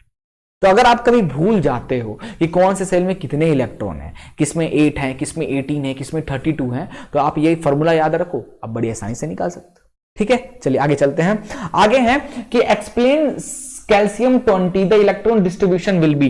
कैल्शियम 20 का इलेक्ट्रॉनिक कॉन्फ़िगरेशन करना है आपको, उसको सजाना है ना। तो देखो कैल्शियम 20 Ca20, तो कितने हमें पहले सेल में कितने इलेक्ट्रॉन जाएंगे? 2 इलेक्ट्रॉन। तो पहले सेल में के सेल में मैं 2 इलेक्ट्रॉन रख देता हूं, तो ये मैंने रख दिया। के सेल में कितने इलेक्ट्रॉन रख दिया? 2 इलेक्ट्रॉन रख दिया। के एल सेल, एम सेल और ये एन सेल, ये मैं अलग अलग सेल बना दिया। अब इसमें मैं कैल्शियम के इलेक्ट्रॉन्स को रखूंगा। तो कैल्शियम का एटॉमिक नंबर 20, तो जितने एटॉमिक नंबर होते हैं उतने ही इलेक्ट्रॉन भी होते हैं उसके अंदर। तो 20 इलेक्ट्रॉन को मुझे अलग अलग सेल में रखना है सजा के। कैसे रखें? किसी में भी कितना भी रख दें? नहीं, अकॉर्डिंग टू रूल। पहले सेल में 2, तो मैंने 2 रख दिया। कितना बच गया? 20 में से 2 गया, कितना बच गया? 18 इलेक्ट्रॉन और बच गए। दूसरे सेल की लिमिटेशन क्या है? 8 इलेक्ट्रॉन रह सकते हैं दूसरे में। मैं 8 का 8 पूरा इसमें डाल देता हूं, तो 8 2 तो कितने हो गए? टोटल 10 इलेक्ट्रॉन हमने रख दिया। कितने इलेक्ट्रॉन बचे हैं? अभी 10 इलेक्ट्रॉन और बचे हैं। तो क्या 10 इलेक्ट्रॉन, क्योंकि अब एम सेल में कितने इलेक्ट्रॉन रह सकते हैं? टोटल 18 इलेक्ट्रॉन रहने की कैपेसिटी है और हमें सिर्फ कितने इलेक्ट्रॉन रखने हैं? 8 2 10 तो हो चुके, 10 इलेक्ट्रॉन और रखना है, तो टोटल 20 इलेक्ट्रॉन का डिस्ट्रीब्यूशन हो जाएगा। तो इसकी कैपेसिटी है 18 इलेक्ट्रॉन की और हमें 10 इलेक्ट्रॉन रखना है। तो क्या हम 10 इलेक्ट्रॉन सीधे यहां पे रख दें? तो हो तो गया 8 2 10 और 10 20। गलत हो जाएगा। जी हां, गलत हो जाएगा। हमेशा जब आप फिल करोगे ना तो 8 से ज्यादा एक बार में मत रखना, है ना। तो हम क्या करेंगे? एम सेल में 10 इलेक्ट्रॉन नहीं रख सकते हम। एम सेल में एक बार में 8 ही इलेक्ट्रॉन, भले इसकी कैपेबिलिटी 18 की है, बट एक बार में हम 8 ही इलेक्ट्रॉन रख सकते हैं। तो हम इसमें सिर्फ और सिर्फ 8 इलेक्ट्रॉन रखें। अब कितना हो गया? 8 2 10 18, 2 इलेक्ट्रॉन और बचा है, तो उसको अब कहां रखें? भाई आगे वाले में भी तो जगह है, इसमें 32 की कैपेसिटी है, 2 इलेक्ट्रॉन रख दिया। अब जब ये इस सेल में, एन वाले सेल में, जब यहां पे 8 इलेक्ट्रॉन हो जाएंगे, देन अगेन आप उल्टा आ जाना और यहां पे भरना चालू करना, फिर 9 कर देना इसको, फिर 10 कर देना, बट पहले इसको 8 हो जाने देना, तब फिर यहां पे फिल करना आना। ऐसे 8 का ग्रुप से जब फिर यहां 8 आप भर लोगे, 16 हो जाएंगे, तो फिर आप इसमें चले जाना, 8 भरना। जब इसमें 8 कंप्लीट हो जाए तो अगेन वो इसमें से आ जाना, फिर जब ये कंप्लीट हो जाएगा तो इसको इसमें 8 भरना और फिर आगे वाले में चले जाना। इस तरीके से अभी इतना ज्यादा कॉम्प्लिकेटेड आपको नहीं ध्यान में रखना है, क्योंकि 11th क्लास में बहुत ही SPDF ट्रिक आप सीखोगे, तो ये किसी काम का नहीं है। ठीक है, ये जस्ट 9th के लेवल तक है। ठीक है, चलो आप देखते हैं और एग्जांपल है। आप देखो कैल्शियम का, एल्यूमिनियम का, फ्लोरीन का, नियोन का। कैल्शियम का 19 है तो इसको रख सकते हैं 19, मतलब 19 वाले को कैसे रखोगे, तो पहले में 2, दूसरे में 8, 8 2 10, 8 18 1, ये हो गया, है ना। एल्यूमिनियम का 13 होता है तो 13 इलेक्ट्रॉन को कैसे रखें, पहले में 2 डाल देते हैं, दूसरे में 8, 8 2 10, बचा 3, तीसरे में 3 डाल देते हैं। सोडियम का 10 होता है एटॉमिक नंबर, तो 10 इलेक्ट्रॉन को कैसे डिस्ट्रीब्यूट करें, पहले में 2 डाल देते हैं, दूसरे में 8, 8 2 10, काम खत्म। नियोन का, सोडियम का 11 होता है तो पहले में 2, दूसरे में 8, 8 2 10 और तीसरे में 1 डाल देते हैं। इस तरीके से हम इलेक्ट्रॉनिक कॉन्फ़िगरेशन करते हैं। ओके, क्लियर है। चलिए आगे चलते हैं। वैलेंसी क्या होती है भाई साहब, वैलेंसी क्या होती है, तो देखो वैलेंस इलेक्ट्रॉन क्या होता है। Electron existing in the outermost orbit of an atom are called valence electron. किसी भी एटम के जो आउटर मोस्ट सेल हैं उसमें जो नंबर ऑफ इलेक्ट्रॉन होंगे उनको ही हम लोग वैलेंस इलेक्ट्रॉन कहते हैं।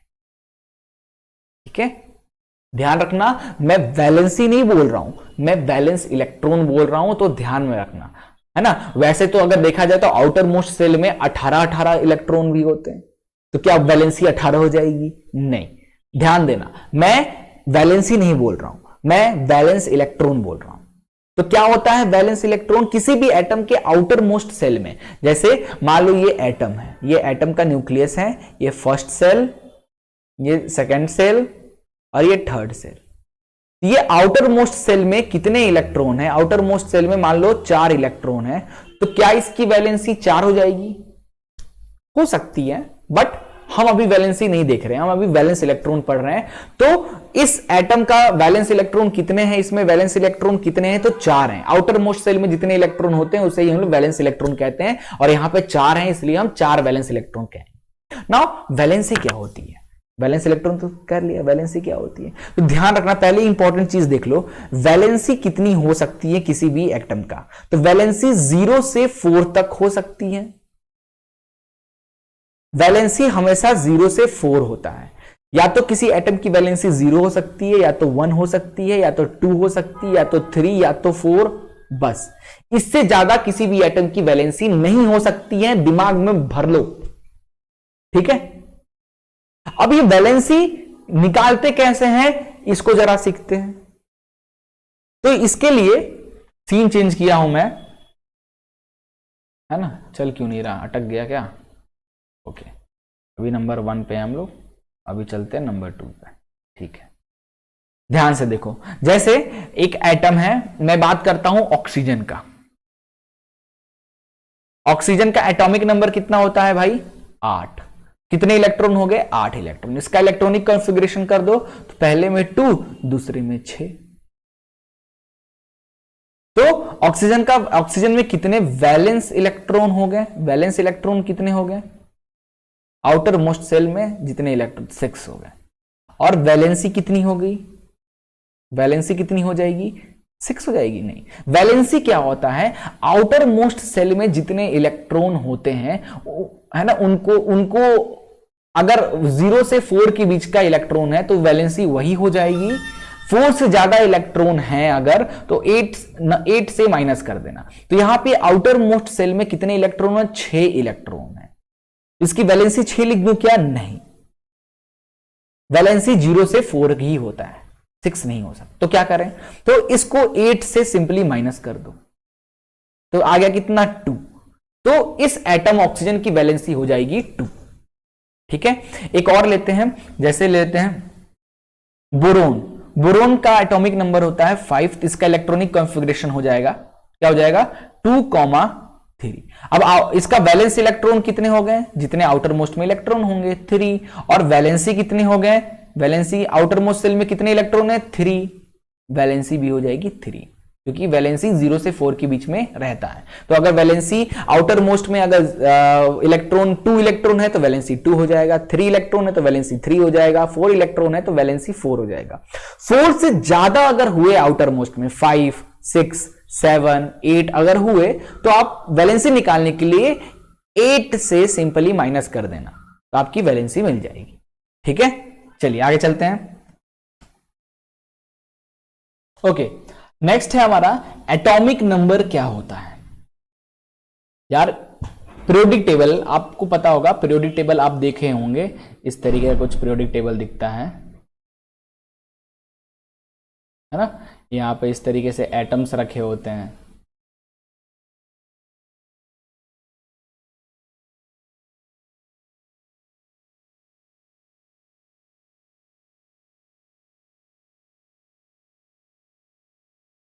है ना। इस तरीके से आपने पीरियोडिक टेबल रखा होगा, देखा होगा। और आप देखे होंगे नंबर 1 पे हाइड्रोजन होगा, फिर नंबर 2 पे हीलियम मिलता है, फिर नंबर 3 पे हाइड्रोजन लिथियम मिल जाएगा, है ना। ऐसे ही बेरिलियम, फिर boron, carbon, nitrogen, oxygen, fluorine, argon, इस तरीके से आपको चीजें आपको दिखती है। मतलब हर एलिमेंट का अपना एक नंबर फिक्स है पीरियोडिक टेबल में, उसे ही हम लोग एटॉमिक नंबर कहते हैं, ठीक है। अब दूसरी टर्म में, साइंटिफिक टर्म में, एटॉमिक नंबर यानी उस एटम में कितने इलेक्ट्रॉन प्रेजेंट हैं। जिस एलिमेंट में जितने इलेक्ट्रॉन होंगे वही उसका एटॉमिक नंबर माना जाता है, ठीक है। So the total number of proton laying in the nucleus of any atom is called atomic number. अब यहां पे कह रहे हो सर, यहां पे तो आपने अभी इलेक्ट्रॉन बोला है, तो प्रोटॉन लिखा है। अभी तो बताया पीछे कि जितने किसी भी एटम में जितने इलेक्ट्रॉन होते हैं उतने ही प्रोटॉन होते हैं, तो आप इलेक्ट्रॉन लिखो या प्रोटॉन लिखो, बात तो एक ही हो जाएगी, ठीक है। So the total number of proton या electron lying on the atom of an element is known as atomic number, ठीक है। An atomic number is the identity of atom, changing atomic number means changing the atom, ठीक है। Atomic number हर एक identity हो, जैसे आपकी school ID होगी, आपका roll number 16 present sir, roll number 18 present ma'am, तो आपकी आइडेंटिटी है आपका रोल नंबर। ऐसे ही एलिमेंट्स की अपनी आइडेंटिटी है, उनके एटॉमिक नंबर, ठीक है। डिफरेंट डिफरेंट एटॉमिक नंबर यानी different different elements, okay. Atomic number is denoted by Z से डिनोट करते हैं। आगे आपको क्वेश्चंस मिलेंगे तो Z लिख कर आएगा, तो याद होना चाहिए कि Z मतलब होता है एटॉमिक नंबर, ठीक है। एटॉमिक नंबर क्या होते हैं, तो एटॉमिक नंबर किसके बराबर होते हैं, नंबर ऑफ प्रोटॉन और इलेक्ट्रॉन के। मतलब एटॉमिक, ऐसे भी आप atomic number is equal to number of electron और नंबर ऑफ प्रोटॉन। जितने प्रोटॉन होंगे उतने ही इलेक्ट्रॉन होंगे और उतने ही एटॉमिक नंबर होंगे, है ना। इस तरीके से आप देख सकते हो एक्स, यहां एक्स क्या है, एक्स मतलब एलिमेंट होता है। एक्स की जगह पे आप hydrogen, helium, lithium, beryllium, boron, carbon, nitrogen, oxygen, कोई भी एलिमेंट रख दो। जेड यहां नीचे में क्या लिखोगे, जेड सब्सक्रिप्ट में नीचे में आप लिखोगे एटॉमिक नंबर, जेड से डिनोट है, और ए यानी एटॉमिक मास। जैसे एग्जांपल है कार्बन, सी, एक्स की जगह पे हमने रख दिया सी, एक्स इज व्हाट, एलिमेंट का नाम, तो एलिमेंट का सिंबल दैट इज सी यानी कार्बन। इसका क्या है, 6 क्या है, 6 इसका एटॉमिक नंबर है, और 12 क्या है, 12 इसका मास नंबर है। एटॉमिक नंबर नीचे लिखते हैं, मास नंबर ऊपर लिखते हैं। चलो अब मास नंबर देखते हैं, तो मास नंबर को ए से डिनोट करते हैं, देख सकते हो जेड से एटॉमिक नंबर, ए से मास नंबर, और एक्स क्या है, एलिमेंट का सिंबल, ठीक है। मास नंबर का फॉर्मूला याद रखना बहुत, मास नंबर किसी एलिमेंट की मास कितनी होगी कैसे पता चलेगा, तो देखो ये फॉर्मूले की हेल्प से, उस एटम में जितने भी प्रोटॉन हैं प्लस जितने भी न्यूट्रॉन हैं उन दोनों को प्लस कर दो, वही उस एटम का मास नंबर हो जाएगा, ठीक है। ध्यान रखना, मैं मास नहीं कह रहा हूं, मैं मास नंबर कह रहा हूं, ठीक है, ध्यान रखना, ठीक है। अगर मास बोल दिया निकालने के लिए तो कैसे निकालोगे, मास निकाल, तो एक प्रोटॉन का मास, अगर मान लो यहां पे 2 प्रोटॉन है और 3 न्यूट्रॉन है, तो टोटल मास नंबर हो गया 5 मास नंबर। बट मास बोलेगा तो क्या करोगे, एक प्रोटॉन का मास कितना होता है इंटू 2, और एक न्यूट्रॉन का मास कितना होता है इंटू 3। इनको सॉल्व कर लेना, इधर इसको सॉल्व करना है, दोनों को प्लस कर लेना, तो आपको उस एटम का मास मिल जाएगा।